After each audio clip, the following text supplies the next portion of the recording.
So good morning, everyone, and thank you for joining us here at this press conference. I am Senator Roxanne J. Persaud, representing the 19th Senate District. I'm also the chairperson of the Social Services Committee and the proud sponsor of the Biomarker legislation that was signed into law. But we're here today because I'm not sure why we have to be here today, but I'm going to say it. Because someone is trying to take away what we fought hard to give to people who desperately need treatment. Biomarker treatment, when we fought to get that as a legislation, we fought many years, and we worked with partners, and you'll see some of them behind me, and they'll come and speak here, to make sure we got a bill that was acceptable by all parties. We did that. The bill was signed into law. We celebrated, and we thought it was over. But here we are today, March 18th, 2026, having to fight the scale backs that have been proposed. And we're saying those are unacceptable. They're absolutely unacceptable. There is no reason why the state of Mississippi should be ahead of New York when we're talking about biomarker. Why is that? In New York, people tend to look to New York as the leader. And when we are looking to scale back the legislation that we thought we had completed and we thought was, close to as perfect as possible, and we have to now come here to fight a fight that we should not be fighting. We should not be saying to people who are in need of the biomarker testing that saves lives. It's proven that it will save lives. We should not be fighting to say, give it to the persons or persons who need it. That's not what we should be doing. We should be celebrating and saying, New York is showing that they are fighting for those who are afflicted with cancer, and that we are giving them every opportunity to survive. That's what this is about. This is not about frivolous science. This is proven science.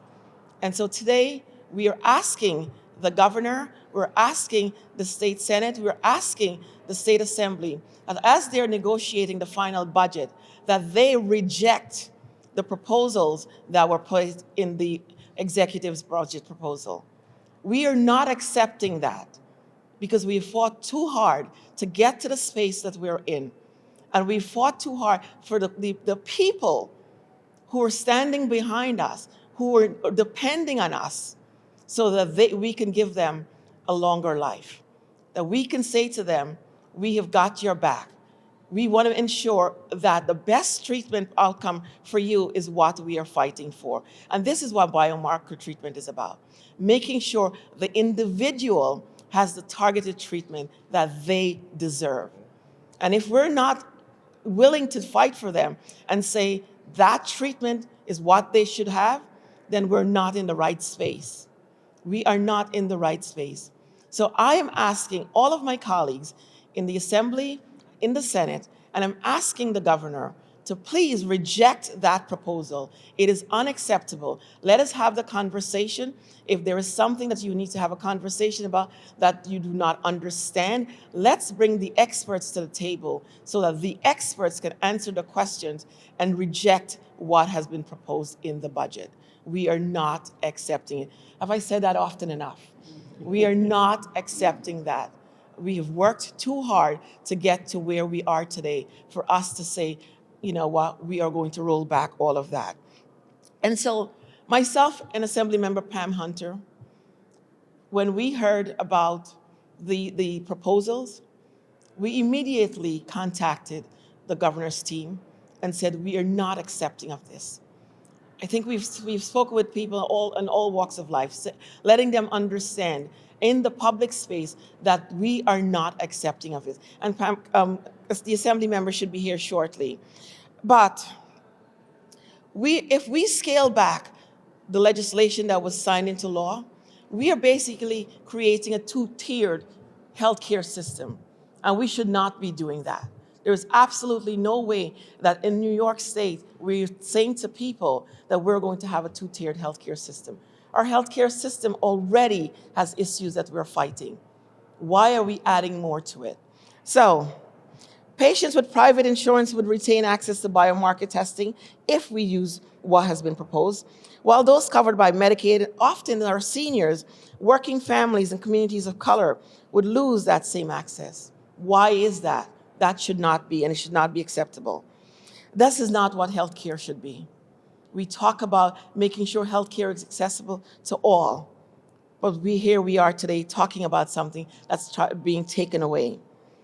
We're not advocating for coverage or testing that is not medically necessary.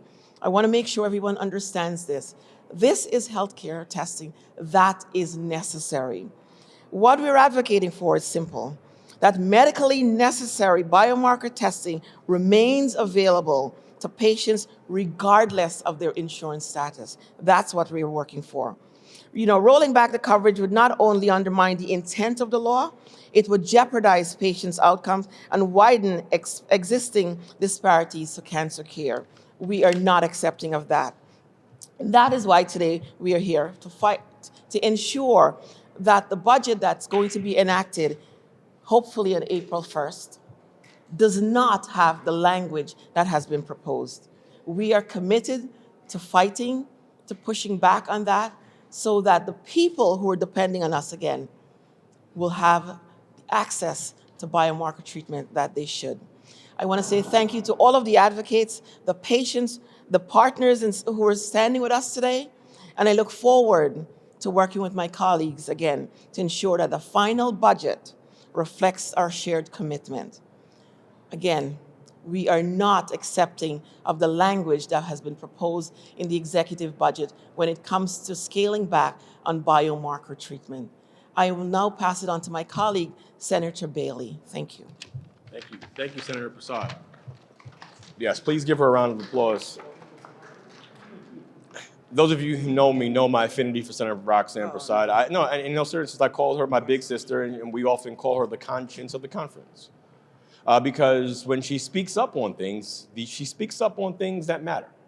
Senator Persaud's not here doing a press conference every week, casting no aspersions upon those who do, so you know this must be critically important, and it is.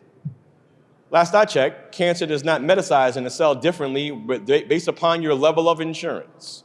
Cancer doesn't know, hey, you have Medicaid and you have private insurance, you should have access to how to defeat me differently. Last I checked, that doesn't take place. Last I checked, people deserve the same respect regardless of their zip code, race, creed, gender, color, sexual orientation, so on and so forth. People deserve to have testing that fits them. That fits them. If you've ever been to a family reunion and you got the family reunion shirt, the one size fits all, that means one size fits none. That means it's fitting no one.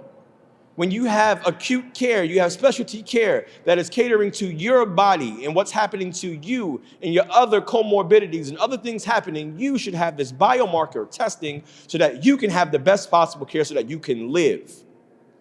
See, what happens with cancer and other forms of these rare diseases, that what takes place is not just affecting the individual afflicted with cancer. It's affecting their family, that loved one that's spending sleepless nights with them in that hospital or that treatment center. It's affecting their children who don't know how to get to school the next day, and so on and so forth. So we must make sure we retain the hard work that has been done by Senator Persaud and so many members of the legislature. We have to reject this. And I think that, I don't know, like Senator Persaud said. Sometimes you don't know why things come about. But I do know one thing, that this is something that we must reject. And that we have to go back to the drawing board and have a conversation. If there are concerns about the original legislation, let's have those conversations. I thought that it was pretty well settled law. I thought it was very thoughtful and negotiated law prior to that. So as I close really quickly, I just want to ask us to think about who's censored in this. And it's not a budget item. It's not a fiscal item. It's not an insurance. It is a person. It is a person that is trying to make sure they beat one of the worst things in the world, if not the worst thing, and that's cancer. Censor them in this conversation. Censor their families in this conversation. Censor the generations that come after them if we make sure that they can beat cancer. And to all the advocates, thank you. Thank you for standing up and standing out and making sure that your voices are not silent. I want to thank you very much. And I want to thank all my colleagues in government, and we will come together. And I want to really thank Senator Persaud for being an incredible leader and an incredible colleague on this. Thank you, Senator Persaud. Thank you, Senator Bailey. You know, before I turn it to Michael DeVoli from ACS Can to continue, people ask me, why am I always fighting for cancer treatment? And I'll tell you, when I was doing the biomarker testing legislation, I had a family friend who tragically passed away. It's 2 years now. Just in early 30s. And he went through a lot. Donovan went through a lot. He was not able to have the biomarker testing to make sure he had targeted treatment. So it was a hodgepodge of treatments. And so finally, Donovan succumbed to his cancer. And as I stand here today, I have a 13-year-old cousin with brain cancer who's in hospice right now. That's why I continue to fight. That's why I will continue to reject what the proposal is in the executive budget. So again, I want to say thank you to everyone who's standing with us, and I will now turn it over to Mr. DeVoli. Thank you, everyone.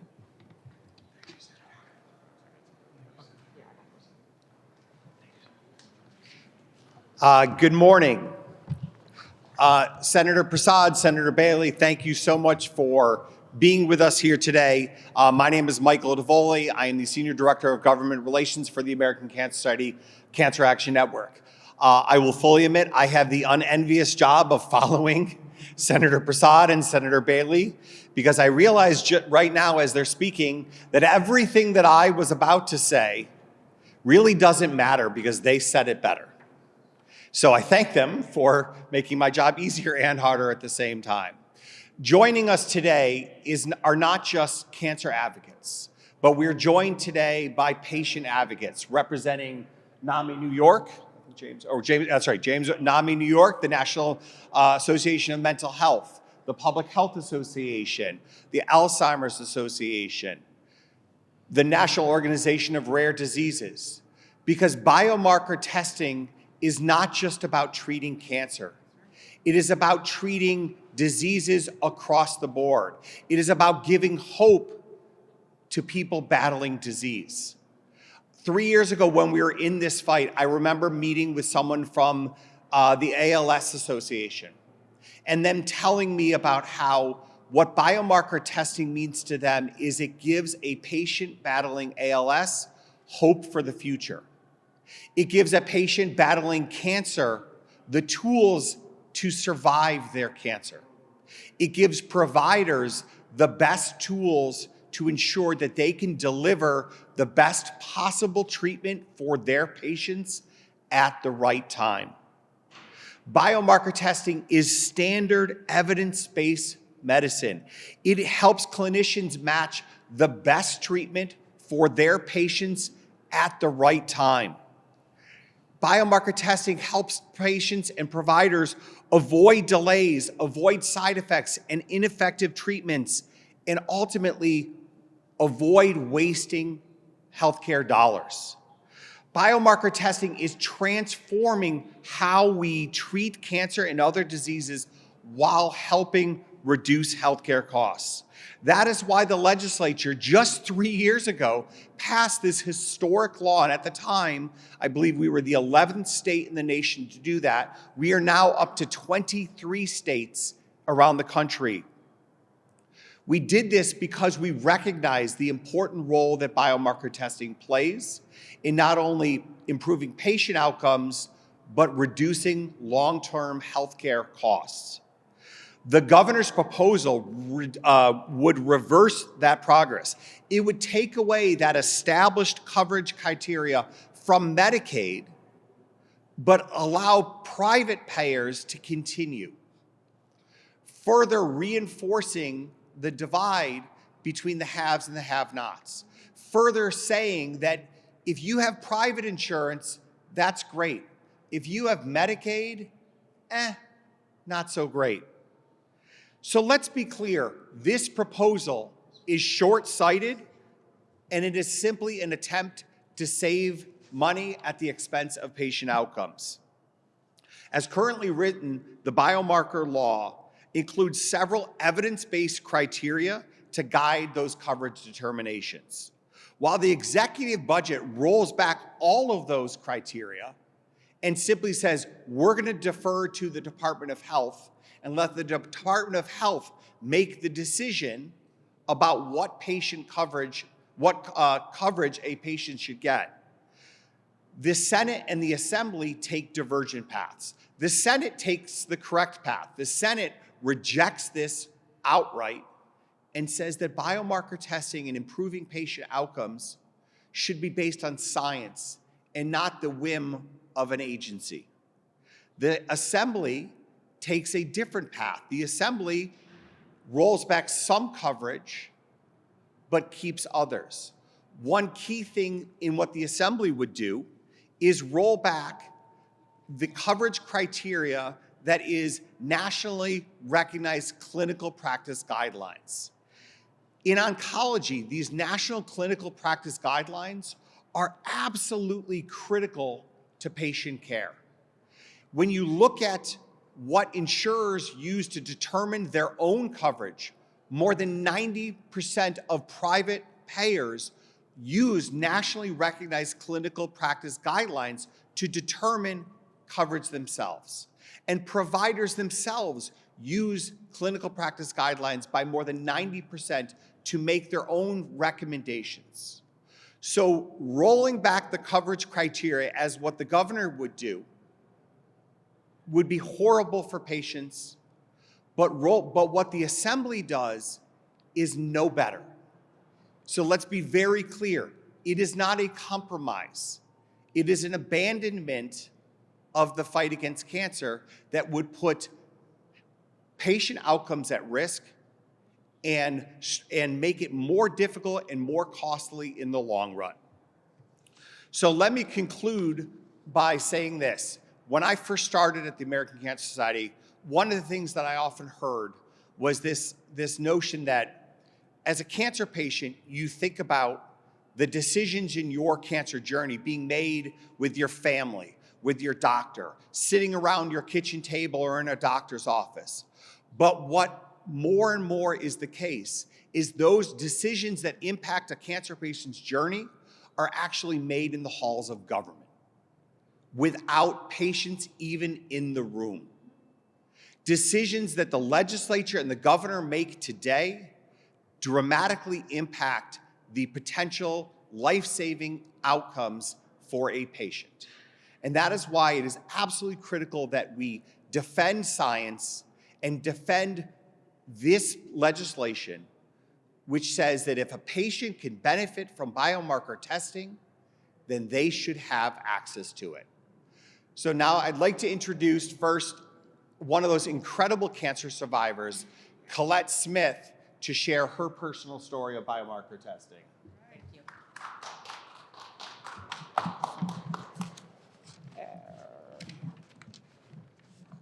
So good morning, everyone, and thank you for having me here. So 2026 started with a bit of a whiplash for me and much of the cancer community here in New York. Let me rewind to early December of last year. I was standing beside our governor as she signed legislation that made it easier for New Yorkers to complete the lung cancer screening process. And as an 11-year lung cancer survivor, it was an incredibly powerful moment. I remember thinking about what might come next and how New York could build on this progress and continue leading on health equity. So you can imagine my shock when a month after signing the bill to dismantle a financial barrier to care, the governor proposed to erect a new one. The governor's rollback of biomarker testing coverage for Medicaid recipients breaks my heart. Deepening the hurt, the Assembly joined the governor in rolling back parts of the law. Thankfully, the Senate rejected it outright, and now, as our final budget negotiations continue, I'm calling on the governor and state lawmakers, especially my own representatives, Assembly Member Carl Hastie and Senator Jamal Bailey, to fight for patients. Because if this rollback makes it into final budget, some patients who benefit from early lung cancer detection could be denied the precision medicine they need to survive if they were diagnosed with cancer. Much like early detection, the value of biomarker testing lives in the knowledge it provides each patient about their own diagnosis. And in the fight against cancer, knowledge is power. So why give power to some New Yorkers and take it away from others, especially those who are already the most disempowered? As a Black woman and a cancer survivor who benefited from both early detection and biomarker testing, this doesn't sit right with me. I've watched for too long as people of color, lower income, and underinsured neighbors of mine disproportionately shoulder the burden of diseases like cancer. It's largely because we've been shut out of advances like biomarker testing. I refuse to let my son, whose adolescent years included my treatment, grow up in a world where such inequity is a given, cemented in budget cycles, which impacted people none the wiser. He saw what biomarker testing did for me. It gave my doctors a roadmap. It gave me options, and it gave our family hope. The governor and the legislature have recognized the importance of precision medicine before, and there is still time for them to do so again. We hope they prioritize patients by preserving Medicaid access to biomarker testing in the final state budget. Thank you for your time.